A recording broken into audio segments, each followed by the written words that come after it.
around my story. I don't really like Indian movies because the actors are always overreacting, and the movies are not logical at all. But this is just my personal opinion. However, I've discovered that there are stories stranger than Indian movies. Let me give you a real life example. I'll tell you a story about a young woman named Samantha. Samantha was a beautiful girl with blonde hair and green eyes. She lived with her grandmother after her parents died in a horrible car accident. The whole country read about it. She had many friends, and all the neighbors liked her. They considered her the most beautiful girl in town. Many had proposed to her, but she didn't care much for them. One day, Samantha was walking alone down the street after visiting one of her friends. Suddenly, she had an eerie feeling that someone was following her. She began running and crying for help. Her follower began running and stopped her. He was an ugly man, pointing a knife in her direction. He asked her to hand over her purse. She threw it at him and made a run for it. The man said wait and made to stop her, but another man appeared out of nowhere and punched the thief, who fell unconscious. The brave and good Samaritan picked up Samantha's purse and handed it to her. He was very handsome, with green eyes, soft hair, and an amazing smile.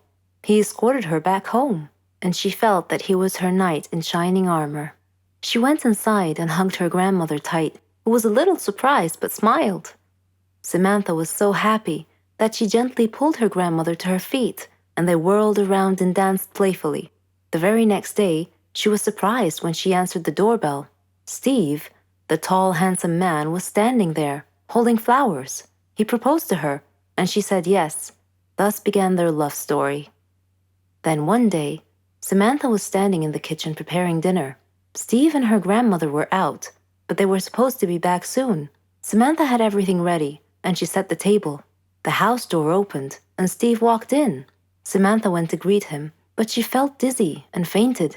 Steve quickly took her to the hospital. The doctor congratulated Steve, saying that he was going to be a father.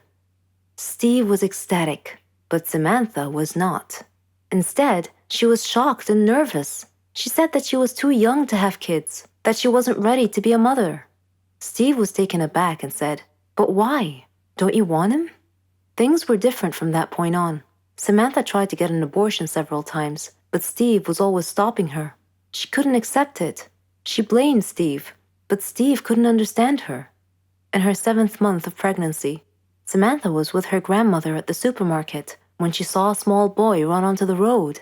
Fearing he might get run over by a car, Samantha quickly pulled the boy off the road to safety. The boy's mother saw what happened and thanked Samantha, feeling so grateful and relieved. Samantha was crying at the moment and replied, "No need to thank me. I'm going to be a mother like you soon." For the first time, she was beginning to feel real affection for the baby. "Forgive me," she silently thought to herself. She tried to contact Steve many times to tell him that she had finally accepted. She was ready to become a mother, but he never responded. Finally, the day had come. Samantha went to the hospital to give birth. After the surgery, she was very tired. Nevertheless, when she woke up, she immediately asked for the baby. Her grandmother handed her the child. It was a daughter, and she was so beautiful. The nurse tried to take the baby out of her arms, but Samantha refused, wanting to hold her for as long as she could. The next day, Samantha heard a big commotion, and she had a feeling of dread that something bad had just happened. It was confirmed when she saw her grandmother's face. She asked what had happened, and her grandmother told her that a child was missing and had apparently been kidnapped. Samantha's pale face slowly pleaded, "Please don't tell me that it was my daughter." When her grandmother nodded, Samantha broke down and began crying and wailing in pain. The nurses tried to calm her down, and when she did, her grandmother came over to her and handed her a note. It had been found in her missing daughter's hospital crib. It was in Steve's handwriting. It simply said, "If you don't want her, I do." Then Samantha fainted.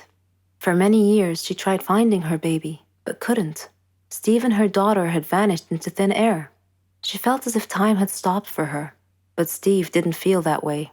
He raised their daughter into a beautiful young woman. He named her Margot. Whenever Margot asked about her mother, Steve would always tell her that her mother was dead, but he often told her stories about her mother and how much he had loved her. Margot's intuition, however, told her that her father wasn't being completely honest with her, and that he was hiding some big dark secret. One day, Steve fell ill unexpectedly. He called Margot to him and told her that he was very sick and felt that he was going to die soon. He said that he wanted to reveal a secret that he had long kept from her, that her mother was actually alive, and that her name was Samantha. He told her that he had kidnapped her from the hospital at birth because her mother did not want a child. He regretted it and asked Margot to forgive him. He gave her Samantha's address, and soon after, he died. After his death, Margot decided to go looking for her mother. I am Margot, and I am now standing at my mother's address. At her front door, I cannot predict my mother's reaction when she answers the door and I introduce myself as her daughter, but I'm going to hug her and tell her that I've missed her for so long. I am addicted to food. I suffer a lot. I need help. I've tried to give up, but I fail every time. Hamburgers. Who can give up eating hamburgers, especially with barbecue sauce? I didn't mind this kind of addiction, but I'm getting ahead of myself. Let me begin by introducing myself. I am Patricia, 15 years old, living with my parents and my brother. I lead a quiet life. No interests, no hobbies, except for eating, that is. Food is my faithful friend. It never leaves me. It is my partner, my soulmate. But having food as your soulmate has insidious side effects. A dark side, if you will. It denies me a healthy life, robs me of the energy to play, and causes me to sleep excessively. I would much rather stay at home with a bag of potato chips than go out and exercise. My soulmate ultimately betrayed me, though, last Thanksgiving at my granny's home. She lives in a state nearby. Granny was a clever doctor and an excellent cook at that. She could conjure up something really delicious. On that day, she had prepared barbecue turkey with nuts and other secret recipe ingredients. The taste was so great, as if it had descended from heaven itself. I felt like I was fighting a food war, and I had to win at all costs. I ate and ate and ate. I don't know why, but I just couldn't control myself. I attacked that turkey like it was the last on the planet.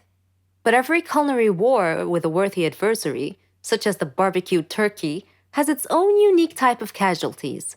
Suddenly, I found myself unable to breathe. I fell to my knees and passed out. The turkey had won.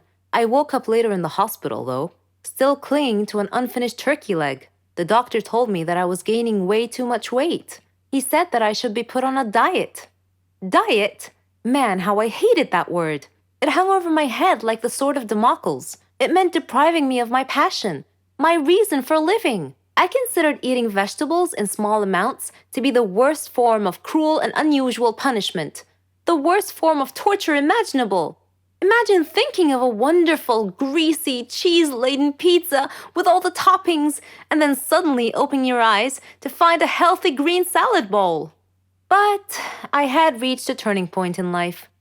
One day, my brother was playing on the street, while I was sitting at home gazing longingly at a tempting piece of cheesecake, just sitting there, taunting, daring me to eat it. I struggled mightily to resist the urge, but in the end I succumbed and wolfed it down like a starving animal. Shortly afterwards, I began feeling dizzy, but I was unable to call for help this time, and then I passed out again. I was taken to the hospital. While lying in the hospital bed, half conscious, I overheard the doctor say to someone, she needs to stop eating or it will be the death of her. I thought to myself, whoa, death? So I made up my mind right then, right there. I resolved to fight a new war, a war against my appetite. On our way back home, I told my father that I wanted to see a nutritionist. He was delighted to hear that. Later, at the clinic, the doctor welcomed us in. She told me how to overcome my eating fetish. She gave me a strict diet regimen with a schedule full of healthy meals. I kept telling myself that winning this war was possible. I simply had to be patient and persevere. I stuck to the strict diet and did some physical workouts. My parents supported me wholeheartedly. I was enthusiastic. I can totally do this. A week passed quickly, and I eagerly visited the doctor to receive some good news. When the doctor weighed me and told me that my weight hadn't changed at all, I was crestfallen. She looked at me and asked me, how was this possible? I told her I didn't know because I was following her diet thoroughly, though it did require a tremendous effort on my part. Another week passed, and again I went to the doctor. The results were the same. She said to me, "Patricia, are you sure you're following the diet I prescribed for you?" I said yes. She sat there wondering. Then she told me with a puzzled look on her face, "It's odd, but your weight is increasing, not decreasing." This unexpected piece of news mystified me. Another week passed. No change. The doctor was nonplussed. I returned home with a dejected look on my face. My father asked me what was wrong. And when I told him, he laughed. Do you believe that? My father actually laughed at my predicament. I was furious. He gestured an apology with his hand and then told me that it was my own fault. I was puzzled. What are you talking about? He told me that I had been sleepwalking to the refrigerator every night and eating everything in sight. I was taken aback. I couldn't believe it. "Stop acting like you didn't know it," he said. "You must have been awake." I replied, "No, Father, I'm not acting. I was truly unaware that I've been sleepwalking and eating in my sleep." But now that we've finally solved the mystery of the increasing weight, we returned to the doctor with this new information and told her the situation. She laughed and told me that my discipline had denied my body the food it craved, but my brain had refused to cooperate and had overridden my will by urging me to eat in a subconscious state. She told me not to worry, though, that she could treat that. Armed with this knowledge and her support, and the support of my family, I felt that I could finally win this war. My name is Keanu, and I'm 13 years old. I am a psychopath. I freely admit it in front of all of you. I attribute my sickness solely to my father, because any story about a cruel father pales in comparison to my father. He would abuse me physically, mentally, verbally, and emotionally in every given moment. He left no stone unturned in this regard. He would beat me into unconsciousness. He accused me of being the cause of my mother's death, who died during my childbirth. Whenever Dad had any problem at home, he would accuse me of being the cause of it. One time he even beat me at school when my teacher called him to school because I had beat up my classmate who had beaten me up first. I tried to explain to him, but he wouldn't listen, and he just beat me even more. One day, it was fun day at school, and everyone was supposed to invite their parents to visit the school for party and introduction activities. I chose not to invite my dad, so I was alone at the festivities. I felt envious of all my classmates for having loving parents to have fun with. My teacher noticed me alone, came over and offered to be my parent for the day. I was so happy. We had great fun together. Miss Linda had lost both her husband and her son in a plane crash, only she had survived. After fun day had passed, Miss Linda showed more interest in me. She would bring me sandwiches and spend time with me during breaks. I thought of her as my mom.